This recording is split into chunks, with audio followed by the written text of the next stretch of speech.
My name is David Jaffe. Welcome to the Wealth and Health Podcast, where you'll learn valuable skills and positive habits that will improve your life. This podcast originally aired as a video on my YouTube channel at youtube.com/beststockstrategy. The Wealth and Health Podcast is brought to you by beststockstrategy.com. How to be successful, part 2. David Jaffe with beststockstrategy.com, where I teach people how to be consistently profitable in the stock market. Today we're going to talk about health. And health is a major epidemic, especially in the United States, where around 50% of the people are overweight, around 1/3 of the people are addicted to some type of opioid or prescription medication.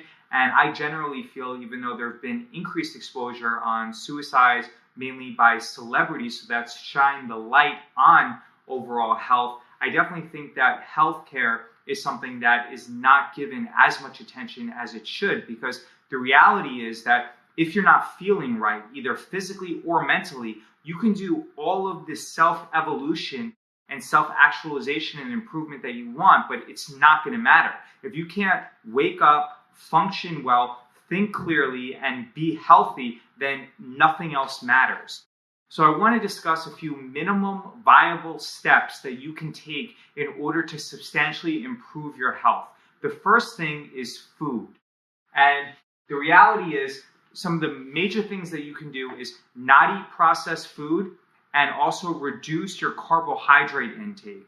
So by simply reducing your carbohydrate intake and not eating processed food and also not drinking soda, those are 3 things that you should relatively easily be able to integrate into your diet that will make a major difference. The second thing is exercise. As far as minimum viable change that you can make, if you go to the gym once a week and you hop on a standing recombinant bike, like one of those standing bikes, and you just do 30 seconds of 100% effort, that will spike your growth hormone, and that will be enough exercise for you to lose weight. Or at a minimum, it'll be enough exercise for you to see drastic differences in your body composition over a 2 or 3 month period. So again, to summarize, with the food, don't eat processed food, don't drink sodas or sugary liquids, and additionally, cut out the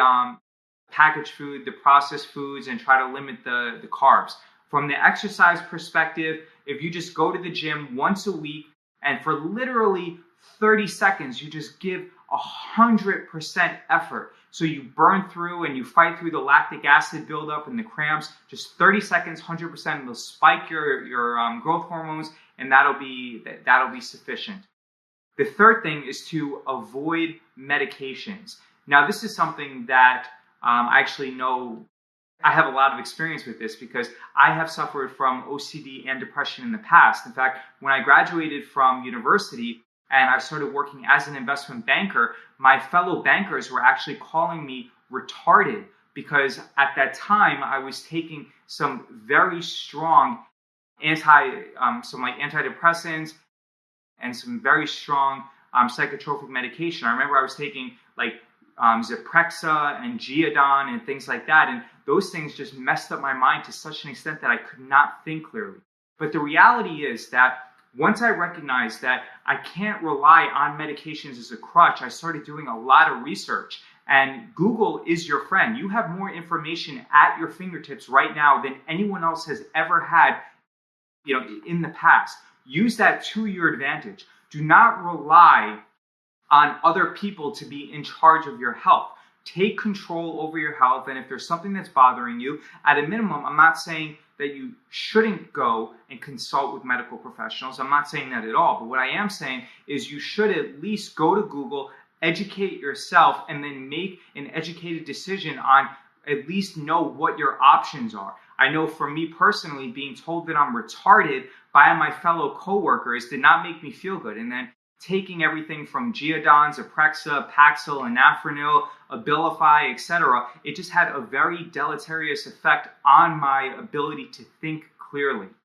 The last thing that I want to talk about is avoiding head injuries. Now, this is something that's been getting more press lately, but I still don't think that it's getting enough press. When I was in high school and I used to play soccer, I would intentionally not head the ball. And sometimes my teammates would get upset with me, but in practice, I would tell the coach that I'm not heading the ball. And I went like 2 years playing JV and varsity soccer without heading the ball at all, mostly because I don't think that heading a soccer ball is worth it for the possibility of a subconcussive hit on anyone, especially our youth. And I think the same thing goes with our children. I have a child and he wears a $6 helmet that I got on eBay to prevent his head injuries. I definitely think that head injuries are a major component in determining future success because it has a strong correlation to psychiatric illness, depression, anxiety, OCD, ability to think clearly, IQ scores, etc. So you definitely have to be careful. And this is something that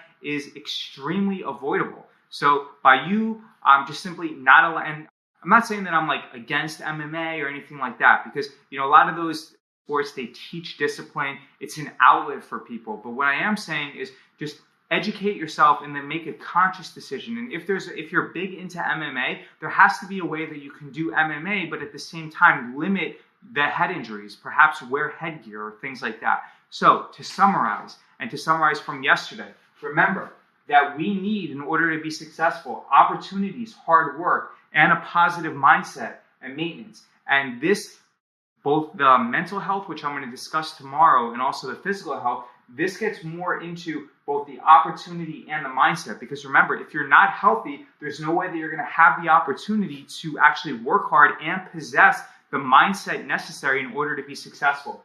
And then also, when we have these things and we capitalize upon them, we're going to seek out power, influence, and access. And to summarize today, remember that you want to eat healthy foods, so no sugary foods, rather limit your sugars, no sugary drinks, no processed foods or anything like that, limit your carbs, exercise, just do 30 seconds of high intensity interval training once a week to spike your growth hormone. You can avoid head injuries, and I'm sorry that at the end of the video I'm getting a little bit more anxious. My child is in the other room and I need to make sure that he's okay. Avoid head injuries, and the last thing that you can do is just make educated decisions regarding medications. Use Google as your friend, leverage the resources that you have, and I'm not saying not to consult with medical professionals. My dad's a doctor, my uncle's a doctor, my best friend is a doctor, but for me personally, and remember, all of this is being drawn from personal experience. Going to a psychiatrist and being placed on 20 medications was probably the worst and most harmful thing that I've done in my life, because it's still had negative effects. My mind isn't as clear, I'm not able to think as clearly, etc. So weigh your decisions. Obviously, there's no perfect choice.